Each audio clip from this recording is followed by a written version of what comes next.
Hello learners of all ages, my name is Mr. Montgomery. I teach 4th and 5th grade math, and today we're going to learn about subtraction of decimals up to the thousandths place. So it's very similar to the hundredths place. There's a couple of steps that we need to take.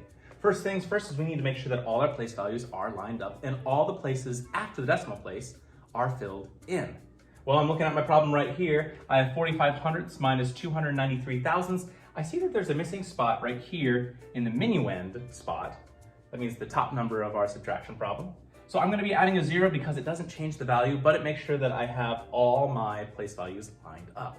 Second thing, starting from the left-hand side, going to the right side, seeing if I can subtract those numbers. 0 minus 0, I'm good. 4 minus 2, I'm good. 5 minus 9, 0 minus 3, So we're going to have to start from this 4 value spot. I'm going to have to cross out that 4, change it to a 3, and change the 5 to a 15. Going to cross out that 15, change it to a 14, and give that 10 spot to the 1 spot, creating a group of 10. Now, 3 minus 2, yep. 14 minus 9, yep.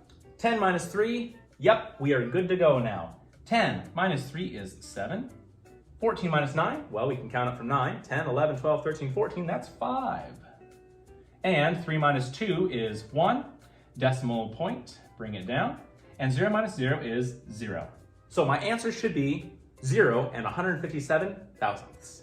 Now in your homework, they're going to be having a problem that kind of looks like this. We have a missing minuend, a subtrahend, and a difference. And in your book, either the minuend or the subtrahend might be missing. How do we figure this out? We can use inverse operations in order to figure it out, which means that I'm going to be working backward. I'm going to be starting with my difference.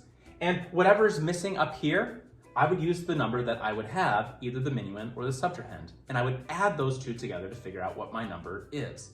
For example, I have my difference and I have my subtrahend. I'm going to add those two, together. So I'm going to take 48 and 523 thousandths plus 14 and 492 thousandths. Once I add those together, it should give me my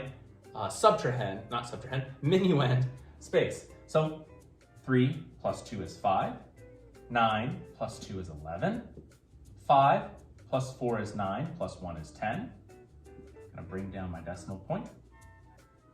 8 plus 4 is 12, plus 1 is 13, and 4 plus 1 is 5, plus 1 more is 6. So it should be 63 and 15 thousandths. Let's double check. If I erase this, making sure that I can solve it, I have 63 and 15 thousandths. I'm going to erase this because we already know what it's going to be, but let me go over to this side. Now, I'm going to make sure that all my place values are filled in. Check. I'm going to make sure that I can subtract everything from the minuend spot, from the subtrahend. 6 minus 4, yes. 3 minus 8, I'm going to mark that right here. 0 minus 5, nope. 1 minus 2, nope. And 5 minus 3, yep. So I have 3 place values that I'm going to have to redo. I'm going to cross out that 6, change it to a 5. That's going to change it to a 13. Cross out 13, change it to a 12. This changes that to a 10. Cross out 10, changes to a 9. Makes that 1 and 11. Double check. 5 minus 4, 12 minus 8, 9 minus 5, 11 minus 2, and 5 minus 3. I'm good to go. 5 minus 3 is 2. 11 minus 2 is 9. 9 minus 5 is 4, decimal point. 12 minus 8 is 4. And 5 minus 4 is 1. Did I get the same answer here? I got 14 and 492 thousandths and 14 and 492 thousandths, which means that this is my correct minuend. All right, my 5th graders. If we take a look at page 187 in our workbook, you'll see that we'll be doing practice problems number 4 and number 18. The directions say find the difference. Do not be tricked up on number 18. Make sure that all the place values are filled in and check to see if you can subtract the minuend from the subtrahend before you start.